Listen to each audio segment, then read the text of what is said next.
Hello everyone. One of the most annoying things when it comes to tying off the feather, at least in my case, was, and sometimes still is, well, as I said, tying it off.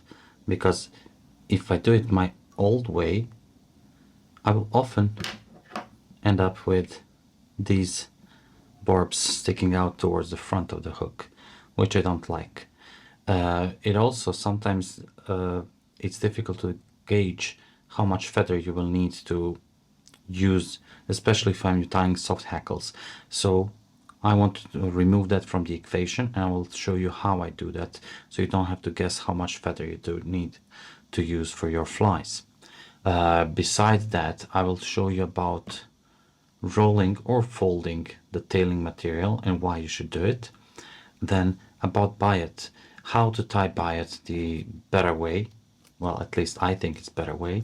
Certainly a very convenient way that will help you make better and more even bodies of the flies. Then I'll show you how to use Peacock in a rather unconventional way that I've learned from Wayne Llewellyn, and he, I think, learned it from Stephen Fernandez. And as I said, Hackle is the last one that I will show you. So if you stick with me, all these things I think may be very useful to you all.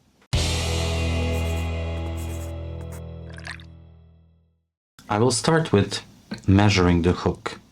You will end up the body somewhere along the bend. So where the bend starts, you will end up your body. And head, I usually dedicate this curved part near the eye, curved part of the shank. I dedicate that for the head. So I'll just leave that intact. Now, hackle, I need hackle to be relatively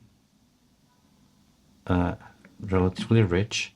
So I'll have like 4 reps maybe. I love soft hackle with more reps. And then thorax, I also like it to be relatively prominent, so I'll end up around here, which means that all of this is more or less for the body. And this is a trick I picked up from Gordon van der Spee's book, The Feather Mechanic 1. He has another book as well, and it's also a very good one. So I'll start where I want to end abdomen area and start the thorax. I'm starting with a thread that's not GSP, so it's not slippery. You can use GSP, that's not a problem. In this case, I'm using the orange one because it matches the color of the Capercaillie biot that was dyed orange, as you can see. Now, because this is not slippery, I can put some tension on it. I can just leave it as it is, and I'll proceed to the golden pheasant barbs. And as you can notice, they are quite vibrant from this side, but again, quite dull from the opposite side, which is logical. Instead of, as usual, if you're like doing it like so, making it perpendicular to the rachis and cut it out, you will see that those tips are not aligned. So you don't want to do that because it will just mess up the alignment. What I like to do is, first of all, you can see that those tips are much better than those here. So I'll just remove those bad tips. Let's call them bad, but they're not super nice. And I'll end up with those that are a little bit more full and rich. And then you can decide how much you want to use. And for that, I'll just keep them. I'm not moving them at all. So just do this. And this is how much I want. Keep them aligned. And then take the scissors and cut them all together. Now, I said fold or roll. Sometimes one is better than the other, and it depends on the feather. When I say fold, I mean this. You push those barbs together and just fold them, and then you have this orange, vibrant color showing everywhere. Now I want to measure it, so basically this is the length I want. So I'll start it here. The black one will just get out of this body. Okay, I want to cut it a little bit here short. Okay, counter spin the bobbin holder. Then soft wrap, keep everything on the top. You can use 2 approaches here.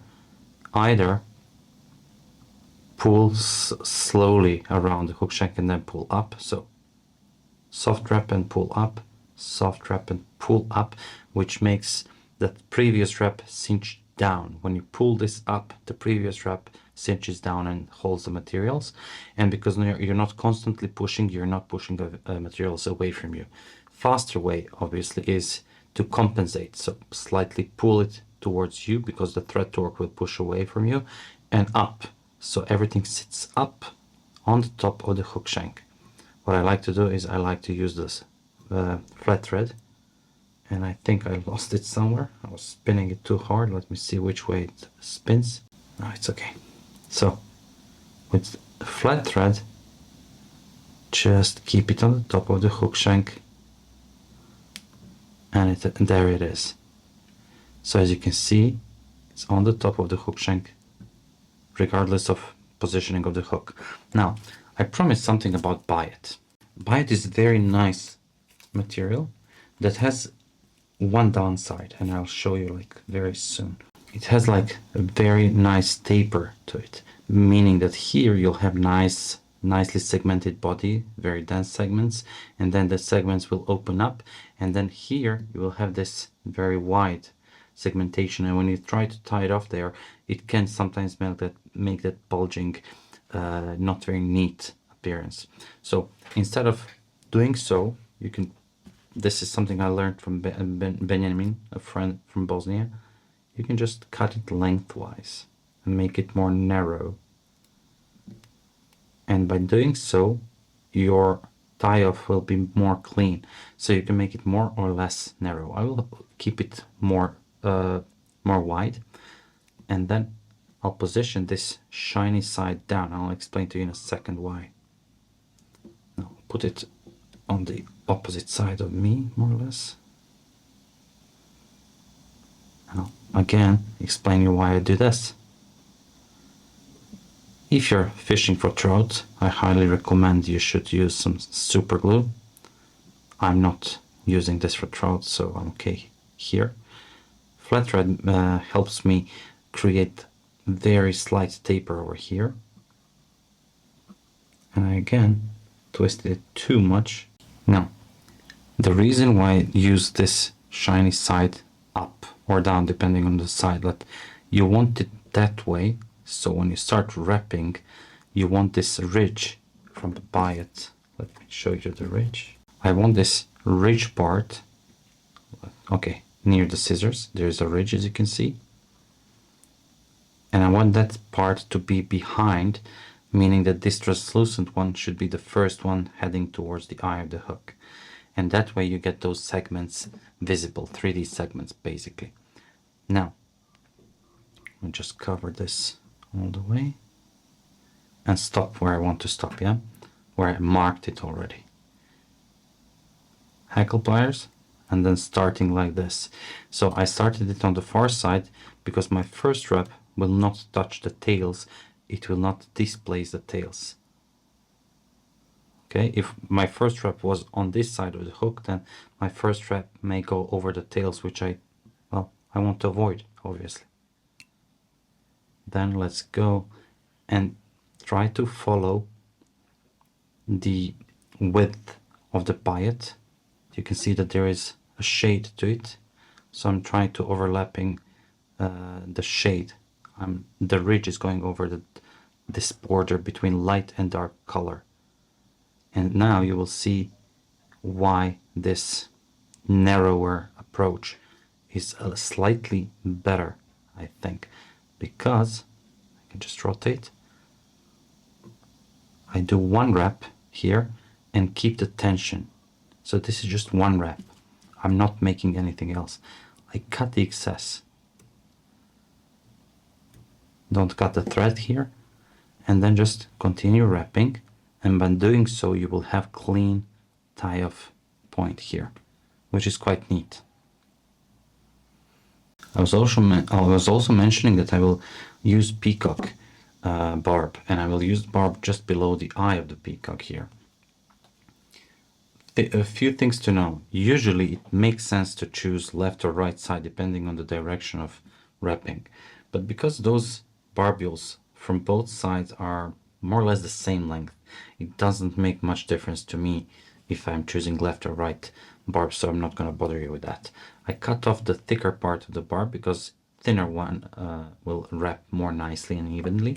And a trick again from Wayne Allen here is to catch this with 2 wraps and pull out.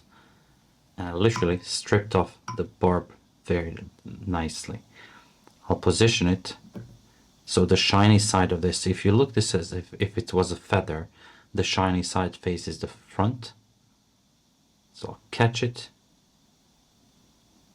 secure it with a couple of wraps here, and then return with the thread behind here, all the way to where I want to end the thorax.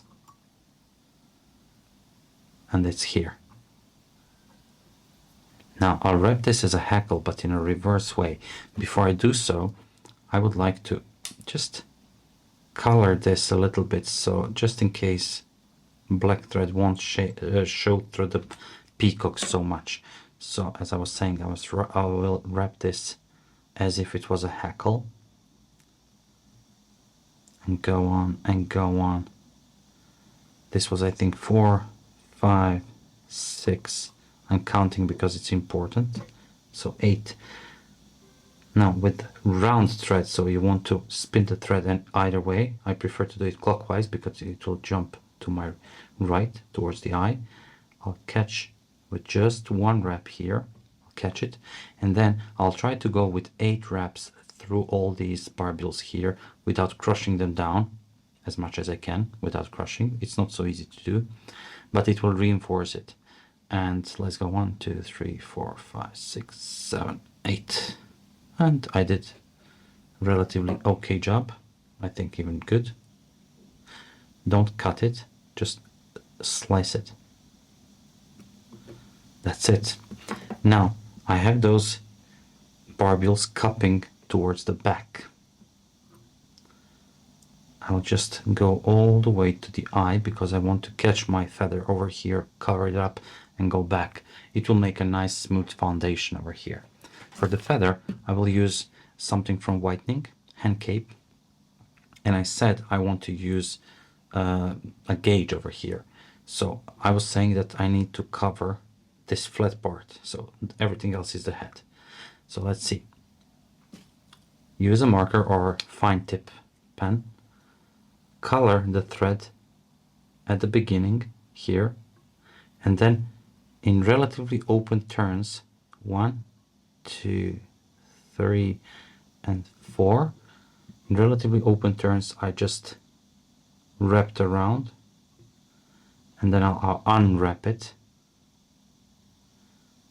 and I will see that I need it from, let me see, I made them, okay, it's from here to here, so maybe centimeter or something in length that I need my feather to be. That feather will occupy this much space. I hope this makes sense. It will make sense when I do it.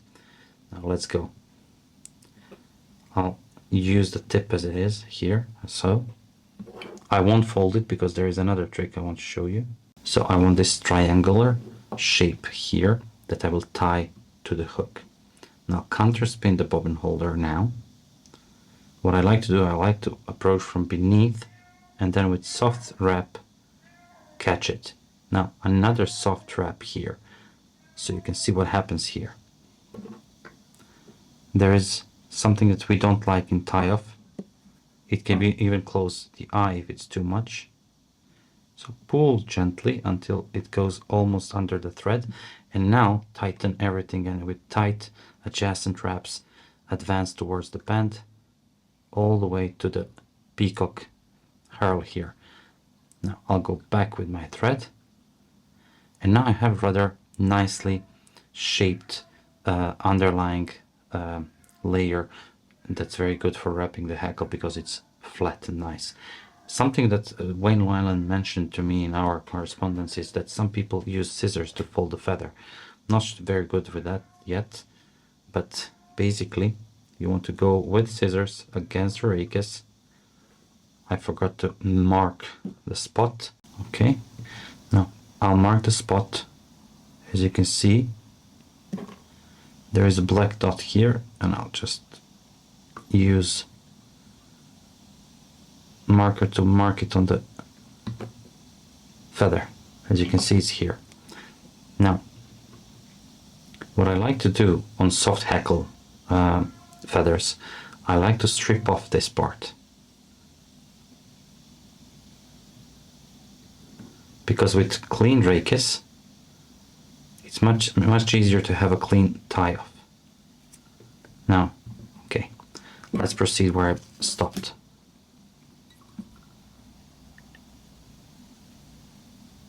Sorry, I forgot to do something, and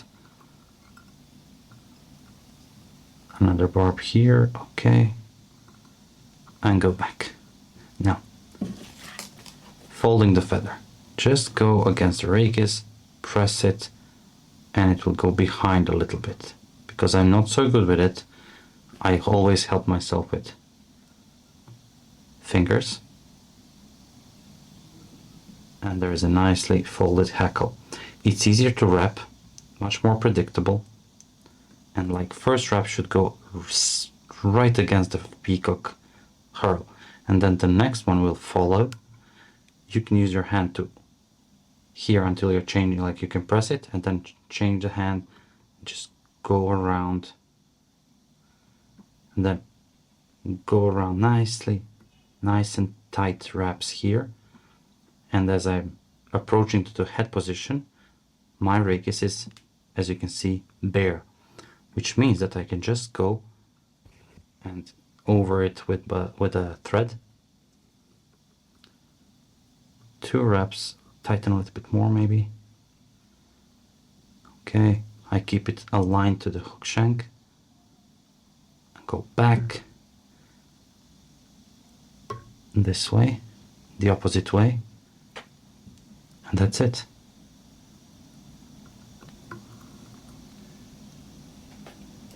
You can flatten the thread and then make a whip finish knot over here. Adjacent wraps 1, 2, 3, and 4. That's a nice neat head. I like to make 2 of them.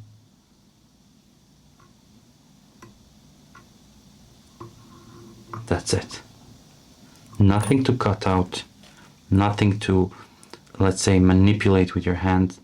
The fly is as you made it. You put it in a box and it's perfect. That's too much to say, but it's as good as I can get it.